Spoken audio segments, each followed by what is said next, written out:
All right, welcome back to the Corn Thicket presented by Realtree. We are super stoked. Kyle, unfortunately, couldn't be with us this evening. I'm incredibly excited to have finally Shaun Smiley Smith. Do you still go by Smiley? Yeah, just the old school guys call me that. Old school, yeah. I probably qualify as one of those. So, guy I've known from way back, and he's got a red-tailed hawk that just took a dump in my living room, sitting on his arm. And yeah. So we're going to talk all about that. So let's get into it. The Corn Thicket Podcast with Kyle and Howie, presented by Realtree.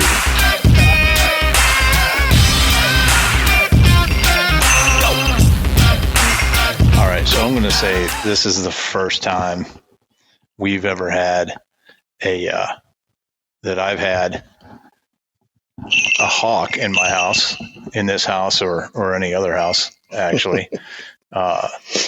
So first of all, what's her name?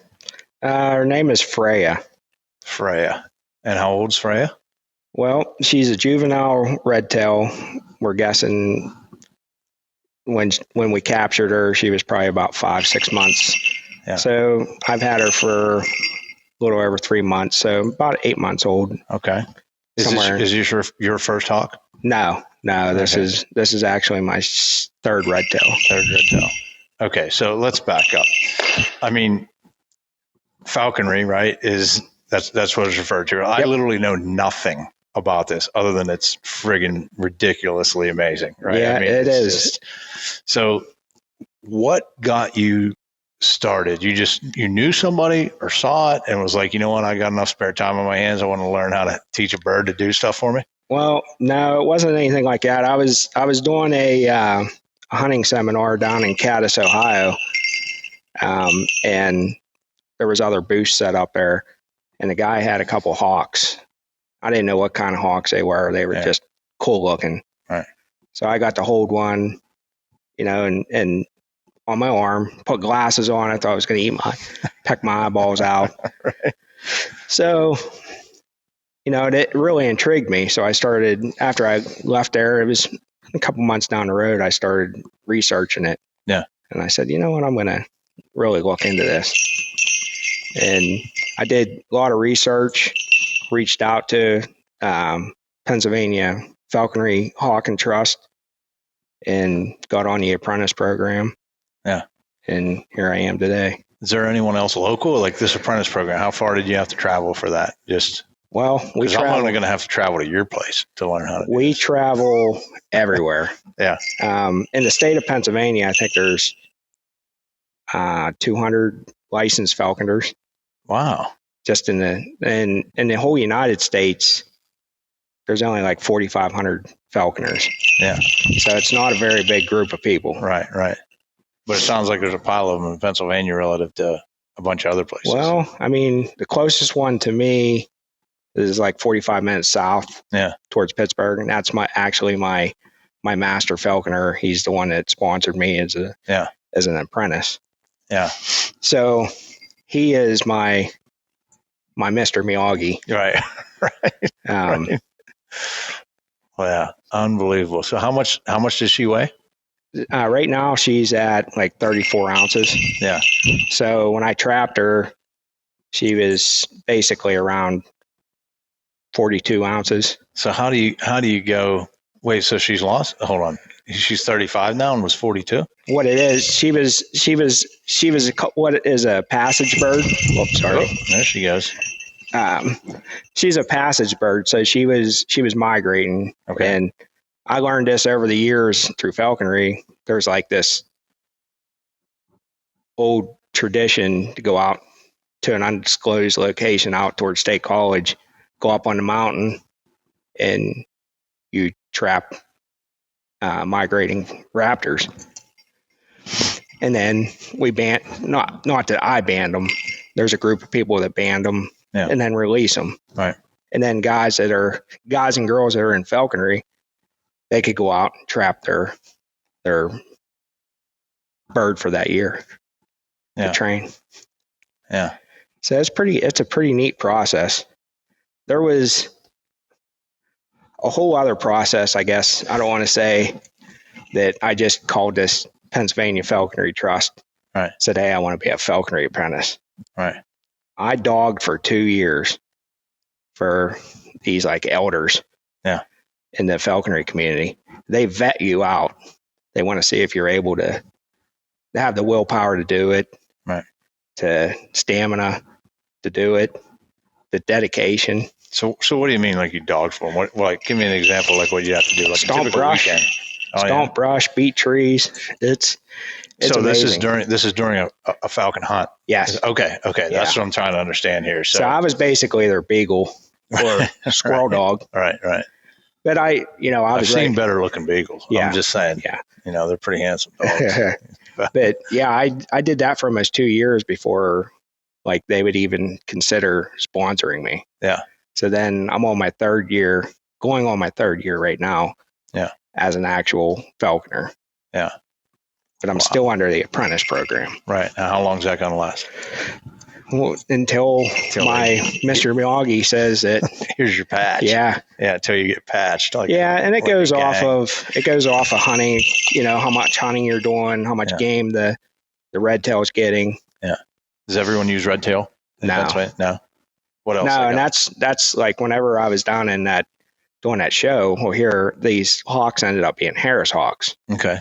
So I knew what a red tail was, but, I didn't know what all these other hawks were. Yeah. So part of the falconry experience is you got to study, take a test. It all starts with like here, like wherever you're living at. Yeah. Is there any ordinance against having a raptor on your property? Right. So I had to go to the township commissioners and get that approved. And they're like, wait, what? Yeah, that's basically what they said. They're like, wait, what? You want to have a red tail? Yeah. I said, they're all over the place. I just want to train one to hunt with me. Yeah. And they approved it. Yeah. So then that started the process. Right. If you don't have that blessing, you really can't get into it. Right. So, yeah. And that's been a long 3 years. So you were on a hunt recently, just like last weekend, right? Yeah. And that was just local here, and you had a bunch of folks around. So tell me about that. Did you have dogs, and I mean other folks in the apprentice house? And do you do any without other folks, or you just basically like, what are all the ways you can hunt with her? It just blows my mind. The whole thing is just so fucking amazing that I'm trying to figure out like all the angles, right? You got people beating brush. You just send her out over a field someday and be like, I'm going to sit here in the tailgate and drink a beer.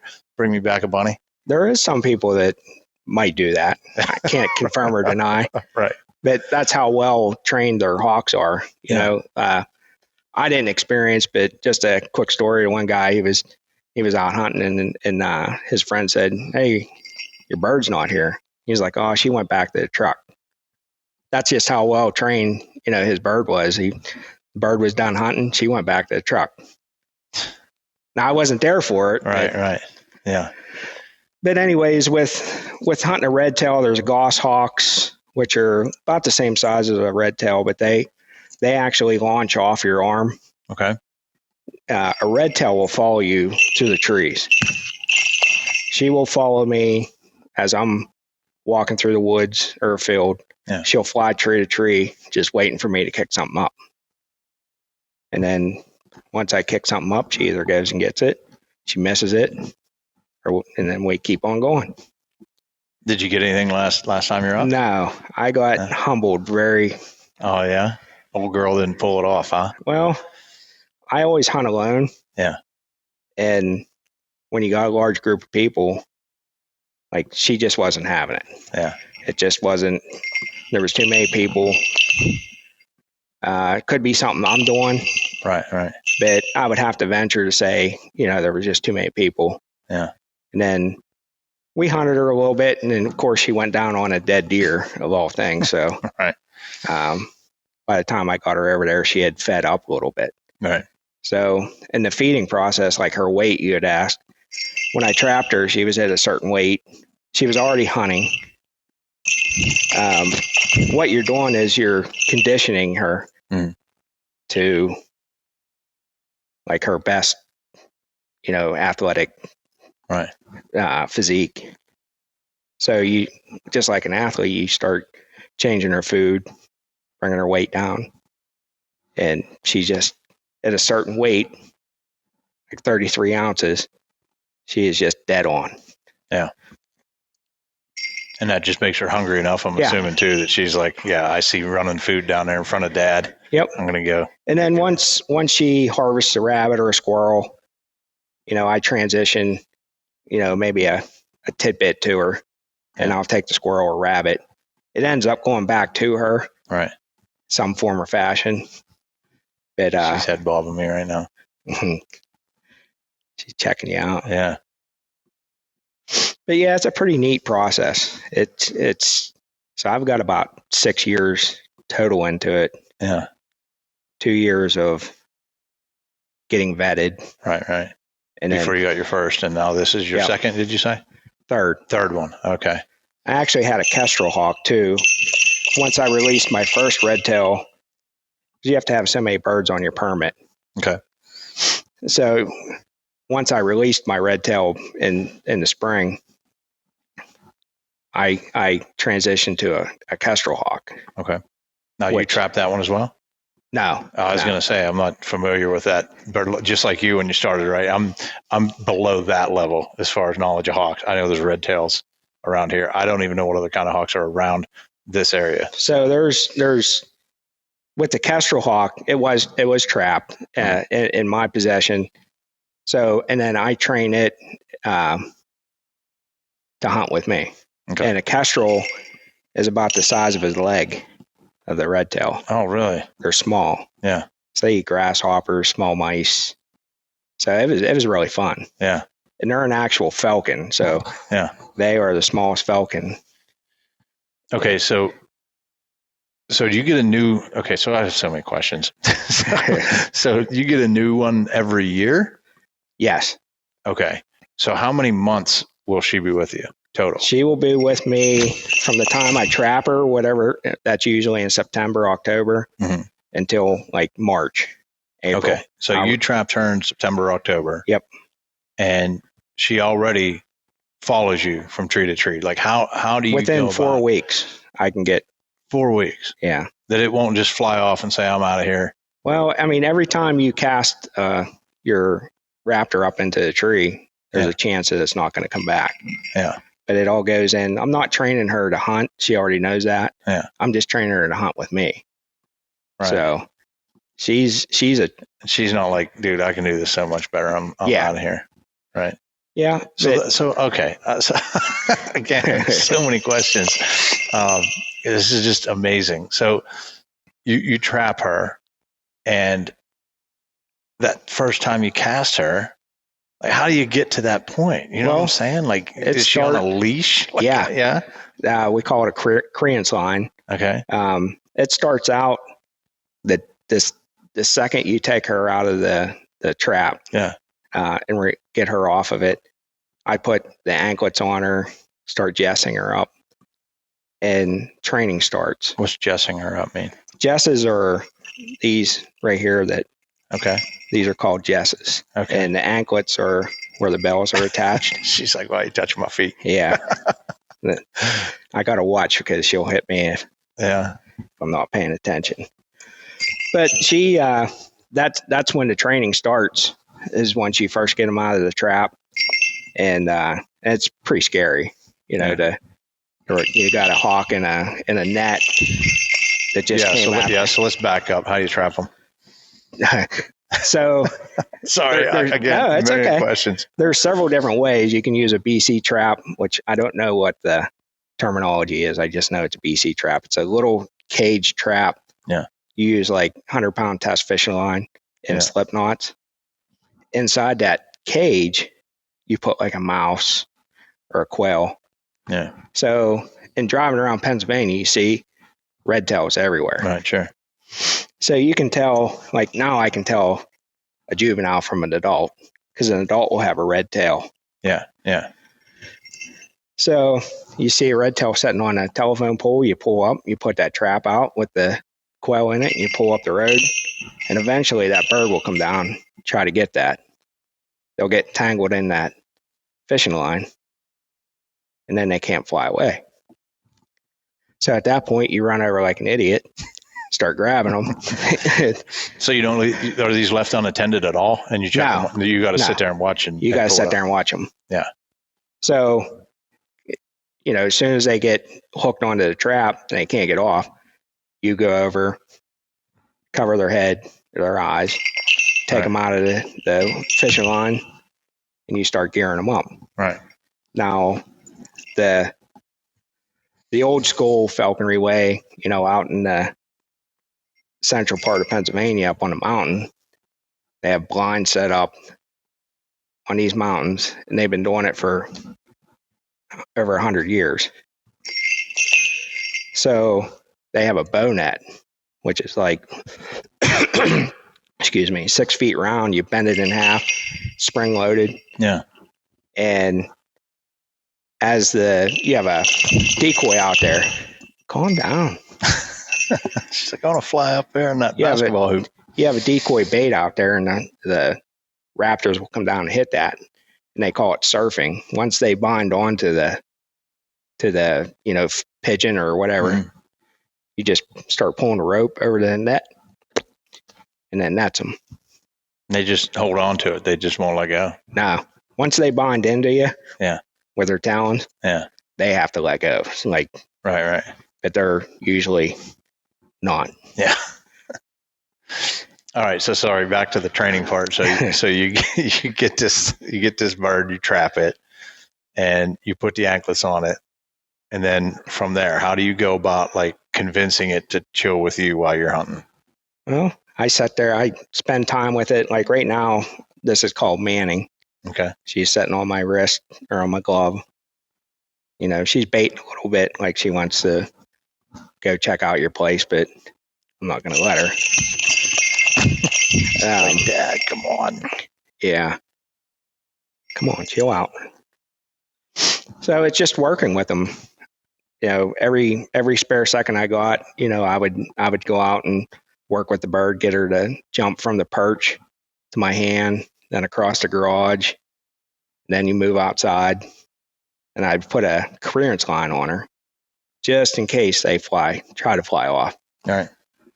And it's just training. Did she try? Do you remember if she tried to fly off? She just went right to your hand every time?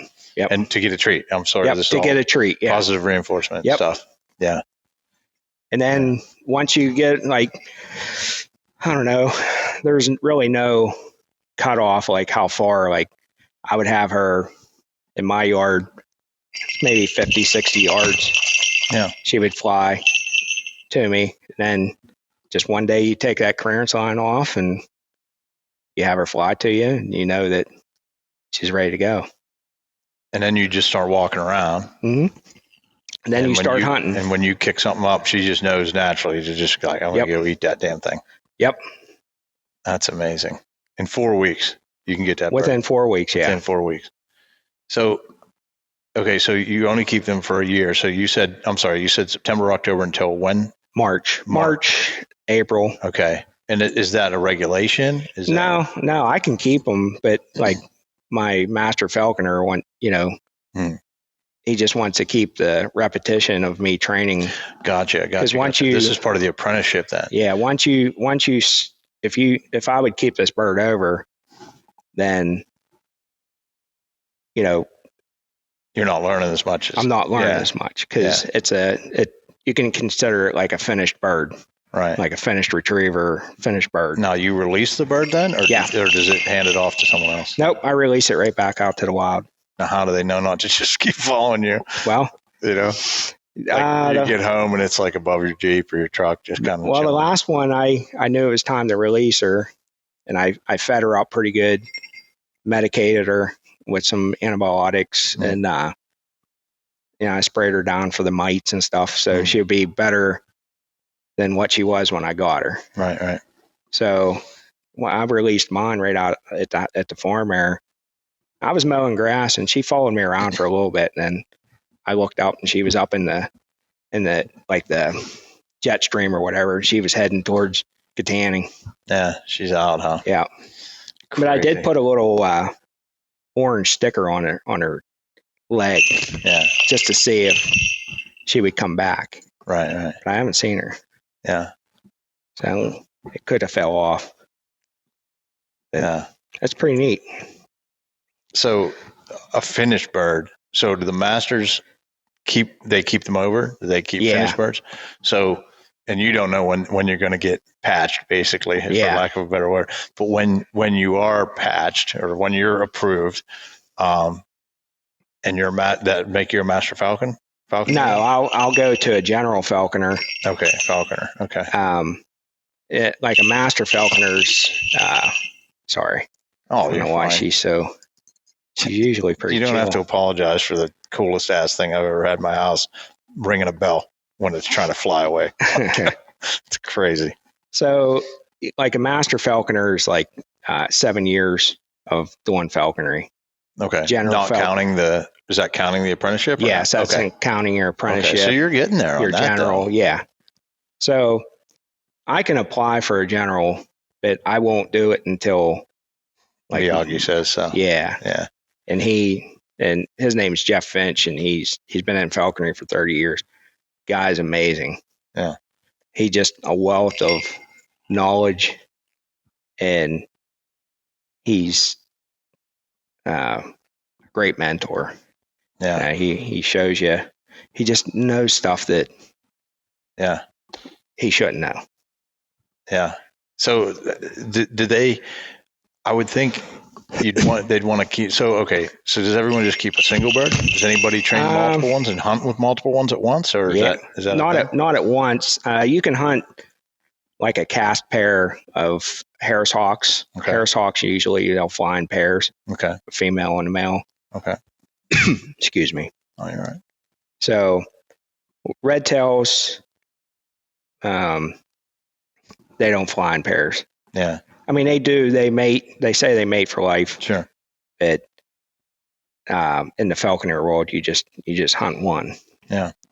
So in the goshawks, you hunt them single. Yeah. You can hunt those with dogs. Man. Sorry. Oh, you're right. So it's pretty neat. Yeah, I'd say. So I'm assuming, I guess I'll just ask you, because everybody's going to be different. So when you get to the general or you get to master, do you anticipate having a bird for a very long time, or every now and again you change it up just because you want to train a new one, or you know what I'm saying? I like the training part. Yeah. There's guys that have goshawks will keep them for years. My master falconer, he has one that's 20 years old. He's had it the whole time? Willow, yeah. Wow. And some of the older guys that are in the club, they have goshawks that are 8, 9, 10 years old, and those are finished birds. Yeah, yeah. Now those finished birds do they ever get like if you take like a couple weeks off, or what does it, they get, or even this bird, does she get antsy? Can you tell she wants to go? She's antsy right now. She wants to get out, and I'm saying she wants to get up in the air and kill something. Mm-hmm. Yeah, I can respect that. Oh yeah. God gives you all those talons and talents. You want to get out and use those things. That's absolutely spectacular. I'm assuming there's competitions and stuff for this stuff as well. No, I don't know any competitions. Wow. Come on. It's just basically it's like falconry is an art. Yeah. And that I've learned. It's the art of falconry. Yeah. So I always assumed, I didn't even know this was a thing until I found out, somebody's like, hey, do you know Smiley has friggin' falcon? I'm like, what? I think I saw it on your social media or something, which just blew my mind. I've wanted to talk to you about this, as you know, for a long time, but I just figured it was like beagles. They have the competitions. They go, so you can run to do this, whatever. But no, yeah, that's cool that it's not, though. And I don't know. I mean, there's multiple ways to make brotherhoods and whatever. And there's a group of falconers that I was out at a falconry meet we had, and falconers from all over the place came. Yeah. New Jersey. I guess there was people from Michigan, Canada. They all come down in one location, and we go out around the area and we hunt. Yeah. And then we come back and talk about it. Yeah. But it's fun. Speaking of talking about it, I got to throw back for a second here. You remember that turkey hunt we did over in Chicora? I was just thinking about that. Yeah. That was a total dick move by me. No. Oh, yeah, it was. So just so everybody's listening. So Smiley and I went on this. We decided we're going to double with bows. We're going to try to double with bows. And we knew where these birds were. And it was in this old dirt bike track, right, on the motocross track. And we go and we set up this blind, and here they come. And it was beautiful. They go up on that little tabletop. Remember that? Yeah. The sun's behind them, and we're getting video. And the sun's just glowing through their tails. They're in full strut. And they're like, 12 yards away? Yeah. They're right there. Well, I had the hen almost in the blind with us. Yeah, you're calling them in. They're up in our lap. And these two things are just perfectly silhouette. I mean, it was one of the most beautiful scenes I'd ever seen. And like, as far as the way the light was coming through their tails. And they were dusting themselves. Yeah, sunrise was just glistening through them. And we come to full draw on this blind. And we're like, on the count of 3.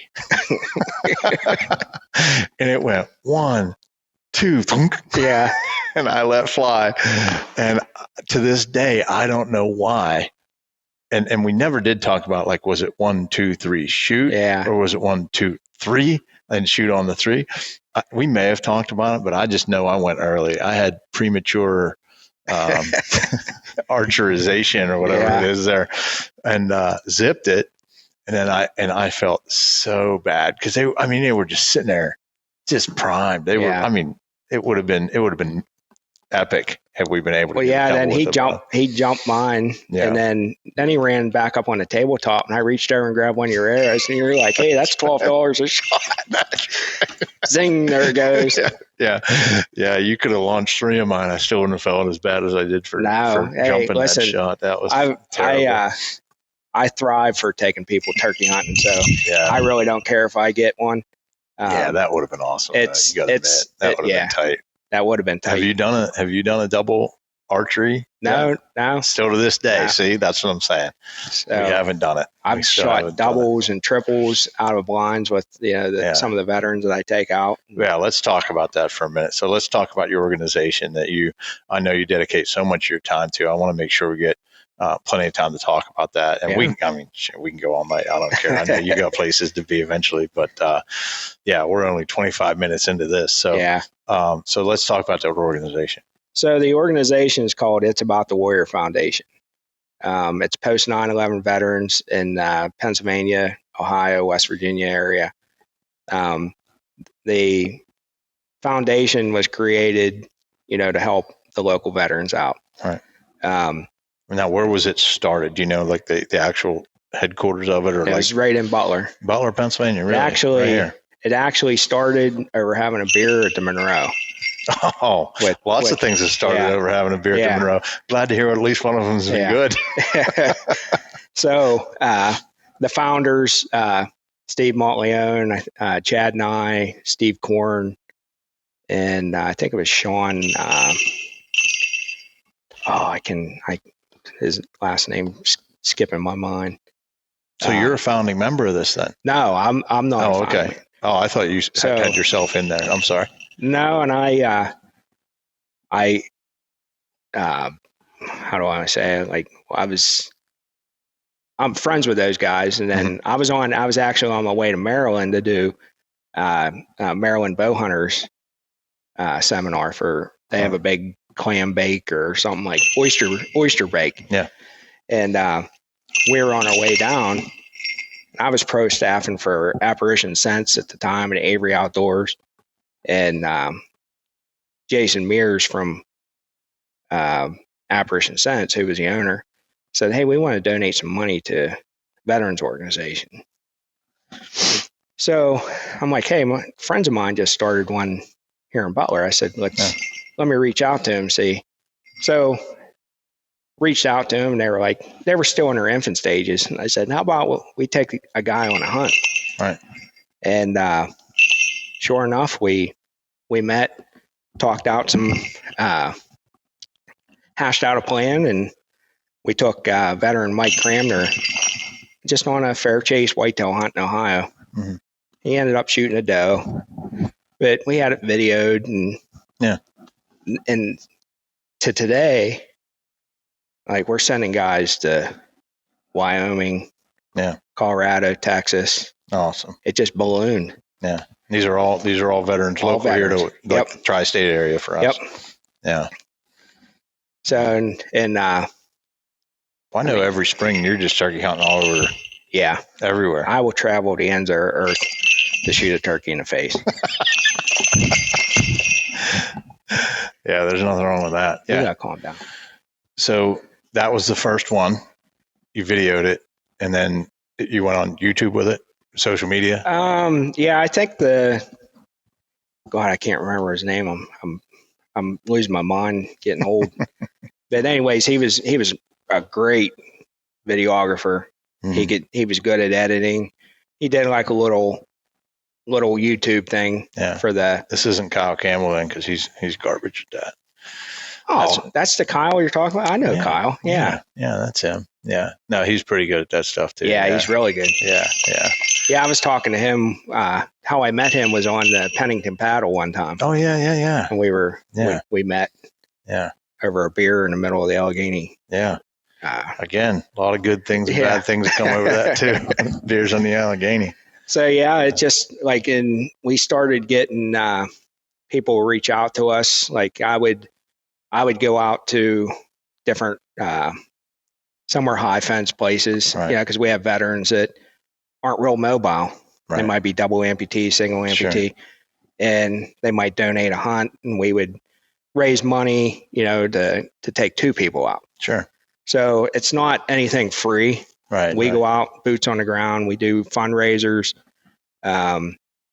several fundraisers a year to raise money for the organization. It's just not for the hunting. Right. Sure. But it goes to the organization, and then they divvy it out for, like, say, hey, I approach them and say, hey, I can take 4 guys to Wyoming for $1,500. Right.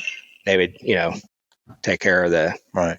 And I'm assuming some of those guided or ranches or whatever they might do when they hear who's coming, they probably do some pretty sweet things as far as accommodations as well. It's a funny story. It was 3 years ago. We had a fellow reach out from Sundance, Wyoming, by the name of Jason Coder. His daughter and her husband live here in Butler, and he's a trooper at Butler and Troop D. He was telling us, and he's like, hey, we have a ranch out here. Why don't you guys come out on a hunt? So, me being me, I'm like, yeah, let's go. Yeah. So we loaded in a truck, and, we don't know what. I've been on hunts where you get out there and it's just not what you think. Right. And, we took a chance going out there, and we were going out one way or another. We got out there, it was the best thing we could ever did. Yeah. This Jason Coder and his wife, Darlene, best people in the world. Yeah. They put us up. We went hunting. He actually had a bum foot, so I took 2 veterans with me. Mm-hmm.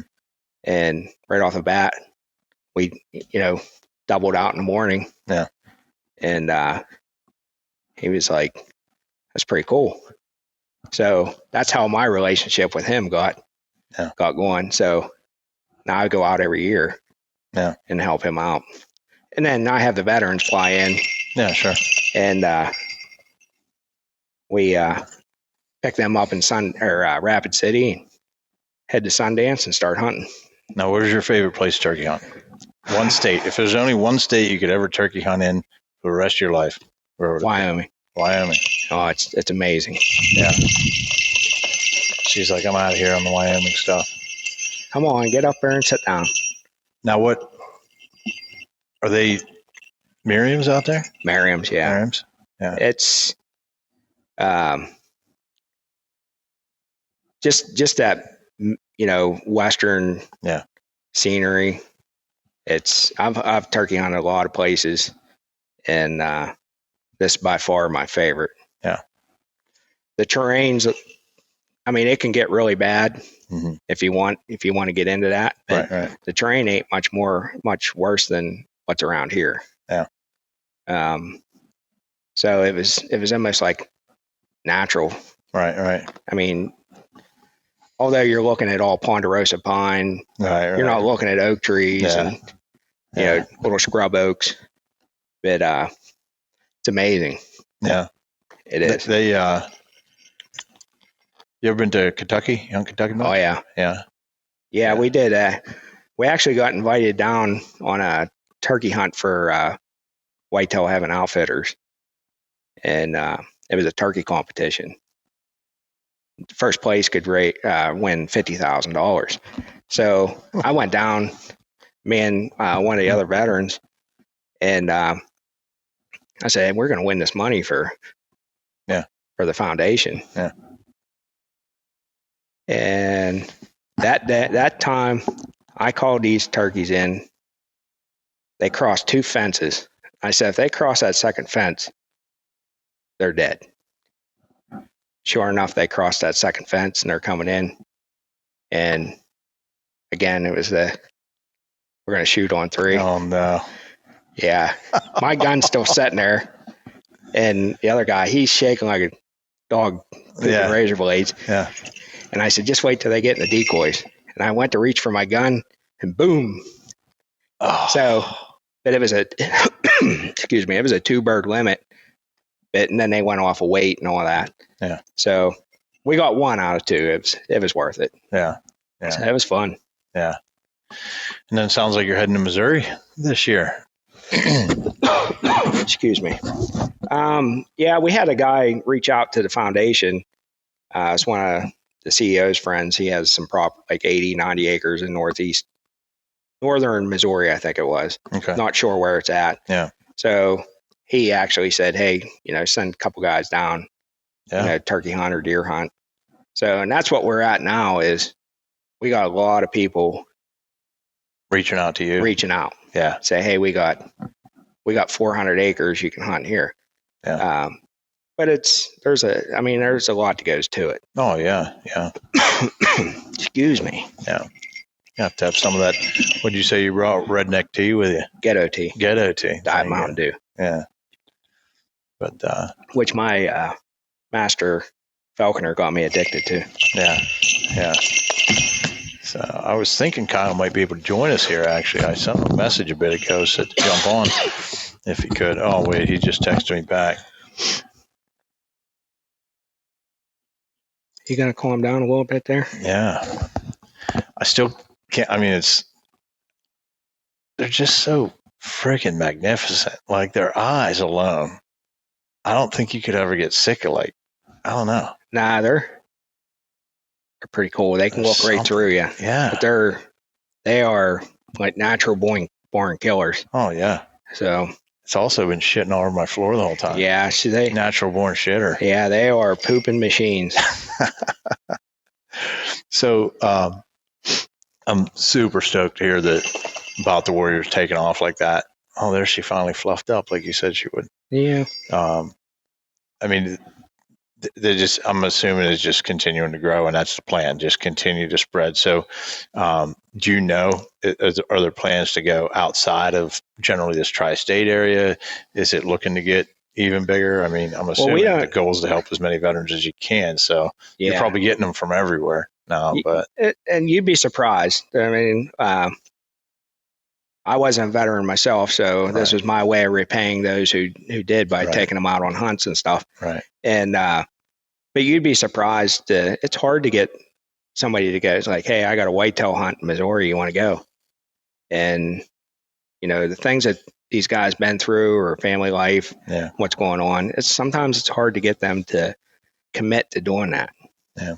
So you would think, people be jumping, for jumping, everything to go on a free hunt. But there's a lot of things that play into that too. Yeah. And, but it's because that makes it all the more worthwhile when the guys can make it and, oh yeah. Not that you know what they've been through, but you have some sort of idea at least, And I've made so many new friends just, by taking them on hunts and, seeing, meanwhile, they might have been cooped up in the house, never wanted to leave. Right. So talk them into going on a turkey hunt or getting them outside, and they just have a blast, Yeah.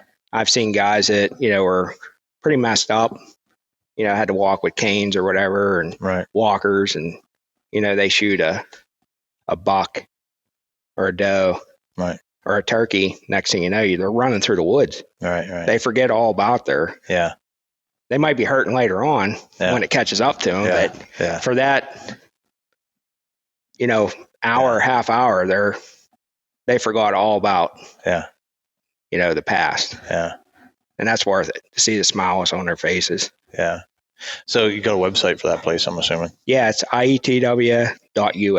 IETW. IAT. Yeah, sorry. IATW. It's about the warrior. Yeah. .com? .com. Yeah. Okay.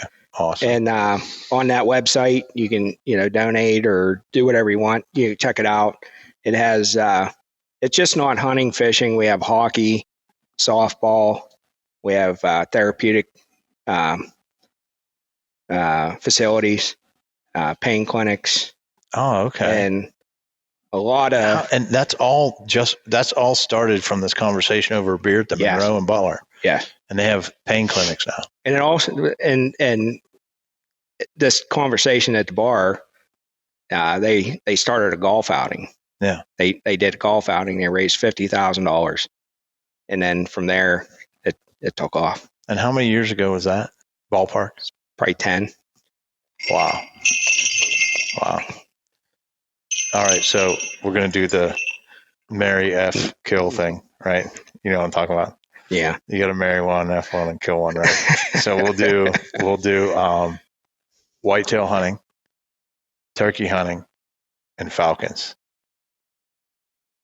So if you only had one to keep forever, if you're going to marry that one, which one's it going to be? Turkey hunting. You're going to keep turkey hunting over falcons. Yeah. And then falcons over whitetail hunting? Yes. Yeah.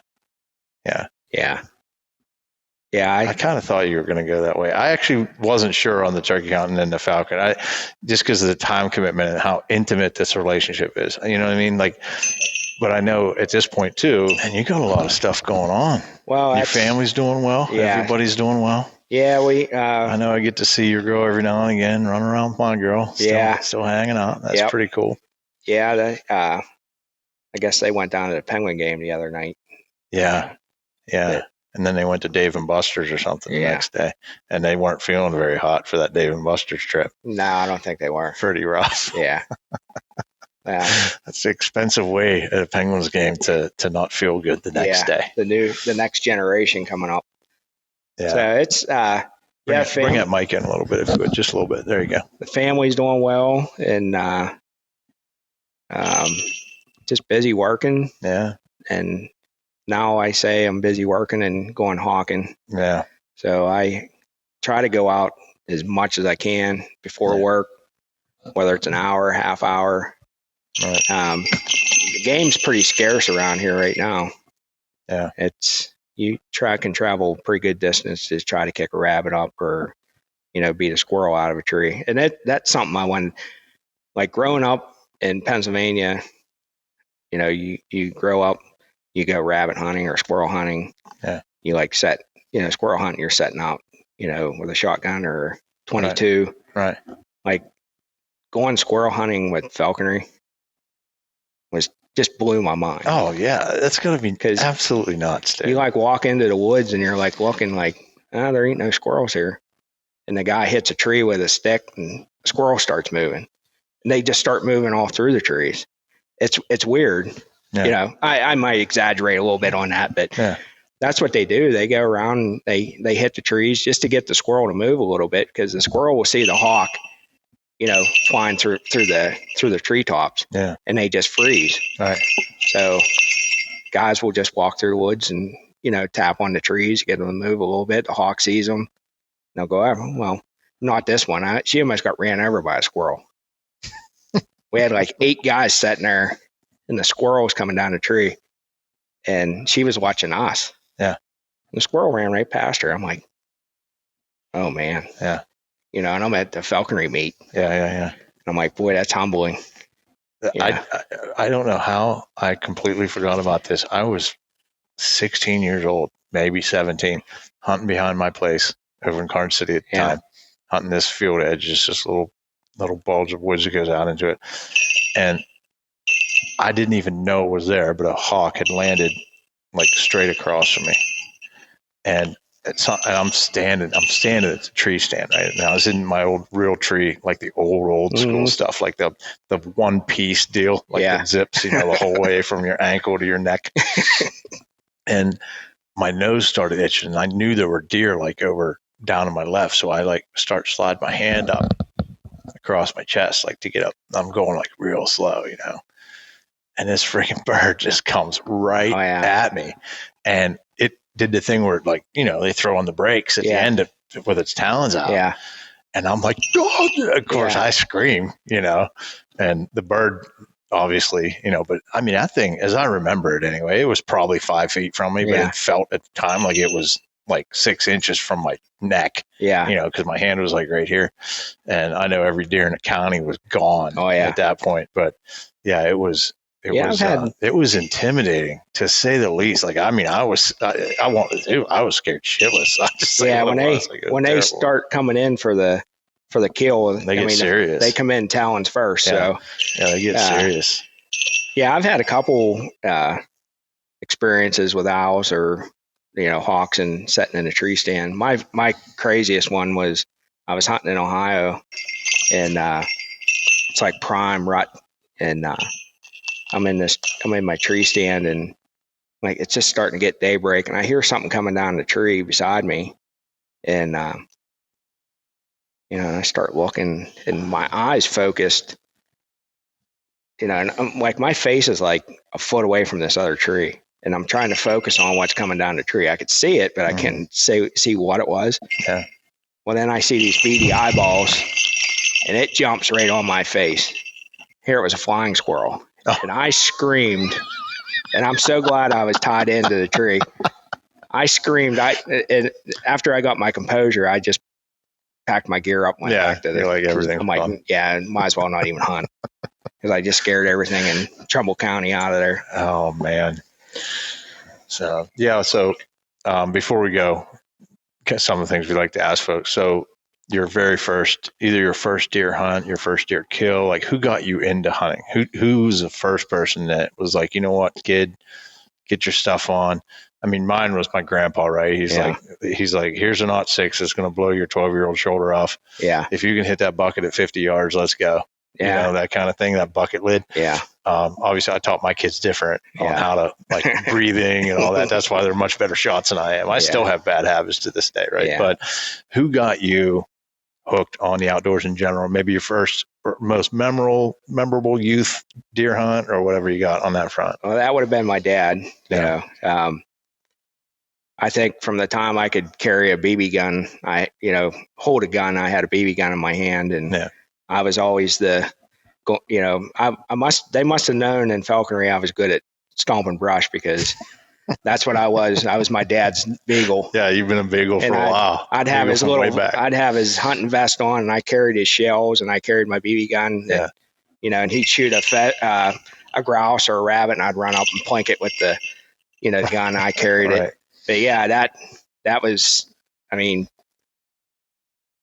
how I got in the outdoors. Yeah. So no specific memory. It's just like you were just born with, like, from the day you could walk. Yeah. It was just like going to immerse you in it. Well, and one of my most memorable is the first turkey I ever shot. I was going to ask you turkey next. Yeah. So let's go there now. So, sitting in on my dad's lap. Yeah. And I had the lynch calling. I called my own first turkey in. And shot my first gobbler, sitting there, and I've been hooked ever since. Yeah. So crazy. So you were with your dad on your first turkey hunt? Yep. Yeah. That's awesome. I was pretty much with my dad for first everything, trout fishing. I can remember him coming get me out of school, like, hey, they stock trout, let's go. Yeah. Or he'd show up at the Shakur Elementary School. I'd walk in the principal's office and, thinking I was part of my daily routine, getting yelled at by the principal. And there'd be my dad, he'd have blood all over him. Hey, I shot a deer. Let's go. We're going to, Right. So he'd come get me out of school, for stuff like that.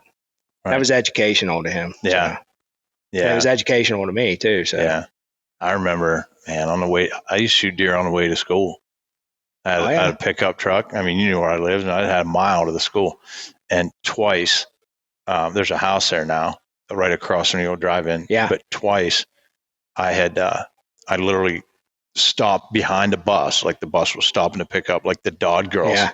Remember, and stopped there, and I looked to the right, and there's a deer standing there on the hillside in the snow, and I get out, take that gun, throw a couple rounds, and walk the. I stepped 25 yards off the road to make sure I was legal in the state of Pennsylvania, and I would harvest that animal. Yeah, and then I'd unload that gun, put it back on the rack in the back of the truck, go to school, call my parents, and be like, I need let out after second period. Yeah. And they'd be like, why? I was like, I can cut a deer down. Yeah. I did it twice. I've done it right across from the PennDOT building. There's a trailer sitting there now. Yeah. But I'd be driving to school, and I remember me and Kenny Brandt were going to school one day, and I look up on the hill, and there's just a herd of deer up there, and I'm like, we happen to have the 30-30s in the back seat, Right, on the way to school. Yeah, no big deal. Next thing you know, we're turning around, going back, and we're hiking up over the hill. Yeah, we both shot deer that day. Yeah, I remember we went back to my house because he was actually staying with me at that time, and boy, my mom, she's like, "What are you doing?" Like, hey, she said it like that? Oh, yeah. Well, no, not like that. There might have been some rolling pins and little frying pans flying. Yeah. But, that was a memorable experience. Yeah. Growing up in around the Shakur area, I remember when I was a kid riding down the street with a 30-40 Craig strapped on the front of my bicycle. I was going groundhog hunting. Yeah. And I borrowed it off the neighbor, Yeah. because I didn't have a gun. Or a 35 Remington. And I don't think, I look around now, like squirrel hunting, everybody squirrel hunted. Everybody groundhog hunted. Everyone our age, when we were that age. Yeah. I used to get like $3 a hog behind, old Swiggert's back behind my place. The old man Swiggert, I'd help him down there in the farm and stuff. But if I rolled in with a hog, he'd give me $3, and I'd go out all day and just heat that barrel up, walking around those fields, and same with squirrels. Like, we squirrel hunted like crazy. I can't tell you the last time I heard a young teenager, or any kid, under the age of us, going squirrel hunting. And it's a shame, because that was, it takes patience, right? It takes sitting there and waiting for the woods to wake back up after you mess them up, and that's that seems to be a rare thing anymore. These kids, they get, listen to me. I'm like, these damn kids. But, with the TikTok and all that, they're changing what they're looking at every 30 seconds or 5 seconds, and it's like, imagine going sit in the woods quietly for a half hour just to shoot a squirrel. Well, you'd have to ask Kaylee what her favorite toy was when growing up, and I'll go ahead and tell you, it was a dirt pile. Yeah, like I had this dirt pile, and her and Morgan and Kelsey kids, they played in that dirt pile. They would get off that school bus, their book bags would be laying in the driveway, and that's where they were at. So dresses. When we lived up in Monroe, Michigan, we lived in a cul-de-sac, residential neighborhood, whatever, suburban, and there were two boys. Their dad's he's a sheriff's deputy, and those boys are like 3 years older than Hunter. And I ran out of sod and seed in one corner of the yard, like down by the drain. Mm-hmm. And they were like, don't ever do anything. Like the kids, same thing. She's out there in a sundress, and her nails are all the paint's rubbed off, and she's just up to her elbows in dirt, playing with the boys. And that was her favorite thing. She had one of those little yellow sit on, like, looked like a backhoe. Oh yeah. But it just had to look. That was her favorite toy. Yeah. Then the dirt pile turned into a bicycle ramp. A ramp, right? Oh, yeah. It had multiple uses. Yeah. So I still occasionally like where that dirt pile was, I'll be mowing and I'll be looking down and there's like a wrench or something that they brought out to work on their bicycle or never put it back, or there'd be matchboxes laying all through the But that's here we are all these years later, and our daughters both grew up with dirt piles. And they're hanging out all the time and getting hung over before going to Dave and Buster's, I guess. So I guess that's how it's going to go. I think, the kids need to get out and experience the outdoors. Yeah, absolutely. Idle minds seem to get in trouble if they keep them busy with positive stuff. And, but it's that, I don't know why, just when you were talking about the childhood, that it just popped into my mind. We were probably 10, 11 years old. I was living on the avenue in Shakora, and we seen my buddy's dad had all these backpack frames, and because he would go out to Colorado hunting and all that. Yeah. So we got the idea we were going to go on a adventure, and we got on the train tracks down by the Red Brick Church, started heading towards. Did anybody say, do you want to see a dead body? No, nobody did that. So I thought you're sure this didn't come from a movie though, right? No, there was four of us, the Adams boys. So we had our BB guns, we had our Rambo knives with the fishing line and compass and, backpacks, and we were going to live off the land. It was just for the weekend. Yeah, sure. But hey, and our parents let us go, Yeah. So ballpark, how old? We were probably 10, 11 years old. Yeah. Go for the weekend, take your knives and your fishing stuff and go figure out how to make a fire. Yeah. And don't burn the woods down. Well, we had matches in our Rambo knives, waterproof matches. Right. So we get out there, we thought we were in the middle of nowhere. Yeah. And as the story goes, you'll be laughing because we set this little tent up. We had our camp set, and we started hearing bullfrogs. And I'm like, hey, there's a pond down there. So we went down and we gigged, shot, stabbed every bullfrog in this pond. And we were cutting our legs off. We were going to eat. Yeah. So we ended up moving the tent down there. We had a fire going. We was eating frog legs and having a good old time. Yeah. Wake up in the morning, we're right in this guy's backyard. Like he didn't have any lights on his house. There's dead bullfrog bodies laying everywhere. Guy's probably going to hear this and come back and like, I knew that was you.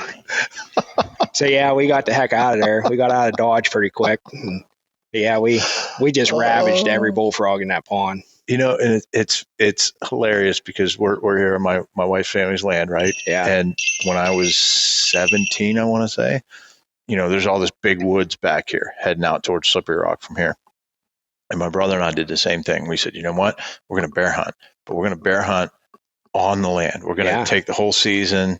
Back then it was just Monday, Tuesday, Wednesday. We're going to go out on Sunday and we're going to stay out here till Wednesday. And we're going to sit on this, hike back here, find a spot where we can see a long way. And we're just going to hunt for 3 days straight. We go back here, we pack all this stuff. We're ready to go. We got it's freezing cold. So we got stuff to make a fire and all this. We go the whole way back here and we find this perfect spot, camp out. Next morning, I hear a truck start up. I'm like, what? Here's Donnie Snow. Yeah. Donnie Snow back here. Yeah. We're literally not 125 yards from his house. And we did this. I mean, we must have walked 3 miles to get there thinking, we're back in the big woods. So meanwhile, I could smell his bacon coming out of his house. I'm like, so we just packed it up, came in, and my father-in-law was like, he wasn't my father-in-law at the time, but he's like, oh, you guys back already? What did you get cold? I was like, no, we walked right to a house. Like, there's nowhere back there to get away from anything. Of course, back then we thought it was big woods, but no, man, I know you're busy, man. I want to get you out of here. I can't tell you how appreciative I am. This has just been amazing. To be able to just be in the same space as this critter. I mean, it's just absolutely spectacular. They're just so majestic. One last thing, you've seen like the eagles that take like deer down and stuff like that. Do any of the folks get into the big birds? Oh, yeah. That? There's falconers out there that fly golden eagles. You can't fly, obviously, a bald eagle. Yeah, sure. They have golden eagles or. Now, do you aspire to do any of that? Yeah. I mean, that's a falconer's goal is to, to go as high as they can. Yeah. I don't know. What all do they catch with those? What do they hunt with those? I mean, I've seen videos of those in the wild taking down deer. Yeah. I'm assuming that's out, but. Well, you could I don't. I mean, Pennsylvania has a falconry season, but it's not deer. It's squirrel. Right. But I don't know how that would work. But I know like Mongolia, they hunt off of horseback with golden eagles, and they catch whatever gets in front of them. There's guys that horseback with an eagle. Yeah. I mean, that's just like that's like pure testosterone. Yes. Like you just walk out. Like, what did you do yesterday? Well, I jumped on a horse, and my eagle took down a deer. Yeah. And then we ate it. Yeah. And I'm over here like, well, I whittled something today. That's like the extent of my manliness. Yeah. Apparently. So yeah, I mean, these people, these falconers that they have ordinated eagles, which they're very, very cool. Yeah. But they also say they could be hazardous to your health. I mean, they're such a big bird. Yeah. I mean, I have a glove that goes up almost to my elbow, like a eagle glove goes up to your shoulder. Yeah. And if they decide they don't like you anymore, you're not going to have a good day. Yeah. And so like I was always worried about the beak, but there goes another one. Yeah, that thing is shitting every 3 minutes. She's almost empty. Yeah, she now weighs 29 ounces. So the talons are what you got to watch out for. Oh yeah. Yeah, they start. I had an old timer falconer. I believe he's 89. We were just hunting with him, and he was telling me about. He had his red tail grabbed him in the hand and started binding in, and they're like ratchet talons. So they just keep getting tighter and tighter. And he said, I just laid down on the floor and just prayed for it to quit, to let go. They say you can jump up and down, and they just dig in. They think, they say to jump up and down or jump. They think the hawk thinks that, they're falling, so they'll release. Mm-hmm. Okay. Okay. Yeah, there's all kinds of different things that they say to do, but it's really just embrace the suck. Yeah. Because it hurts. Yeah. Pay the toll for having a falcon hanging around. One last thing. Sorry, I keep saying one last thing, but where does it stay at your house? Like, is it in your house? Is it in the garage? Is it in? Well, right now it's in the garage. Yeah. But this is one thing that I forgot. Part of falconry, I built a muse, which is basically an aviary. It's a 8x10 shed or a 10x10 shed, but it's designed to have a raptor in it. So at one point I was building this and I thought my wife was going to make me sleep in it. Right. Like, how much is this going to cost? Like, I don't care. I'm building it. Right. So, it's designed to have, it's like a little aviary for the hawk. Yeah. She's getting anxious. Yeah. But that's where she stays at when I'm hunting her. I'll bring her in the garage. I have a table perch. I'll let her sit on that. And then you've seen the transport hood that whenever we go hunting, that's where she gets in. She just jump right in it. Well, I just put her in it. Yeah. But I mean, are they like a dog going for a ride? She's like, oh, let's go. Yeah. Like, I know it's going to be somewhere awesome. Yeah. That's crazy. They love to hunt. I mean, that's their. Well, found its right partner then, right? Well, the way I always describe it to people is I hung the shotgun up. This is my shotgun now. Yeah. Yeah. So she's like, yeah, man, I got you. She's agreeing with that. Not only is it fun, you get exercise out there walking around. Yeah. I mean, talk about it one with nature, right? You're actually leveraging nature. That's just incredible. I always thought about walking through a park with my falconer glove on, whistling, just to see if anybody knows, like, hey, there's a hawk loose somewhere. Right. But it's pretty cool. And like I said, I'm nowhere near, perfect at it, and I'm still learning. Right. And it might take me 30 years but I'll stick with it. It's awesome. Well, one more time, it's about the warrior, iatw.com. .us. .us. Yes. Okay. I'm sorry. We said .com earlier. I did say that. Sorry. .us. iatw.us. If anyone's interested in the program, if you're able to donate, if you know someone who has land that might be interested in getting some of these warriors out there and giving them, some level of a thank you for their sacrifice and everything they've done. Shaun, Smiley, I can't. We're gonna have to do this again because I still have like 50 questions. But, well, I'll get you. I'll get you out on a hunt maybe one of these days. Yeah, that's what I'm talking about. That's what I'm saying. Brock, I've already got Brock cleaning up the shit, but we'll probably have to let him go out and do that as well. Oh, yeah. So more the merrier. We'll absolutely love it. So thanks for stopping by, man. No problem. Appreciate you hanging out in the thicket for a little bit and bringing the bird by. So, yep. Thanks for having me. All right. Peace. The Corn Thicket Podcast with Kyle and Howie, presented by Realtree.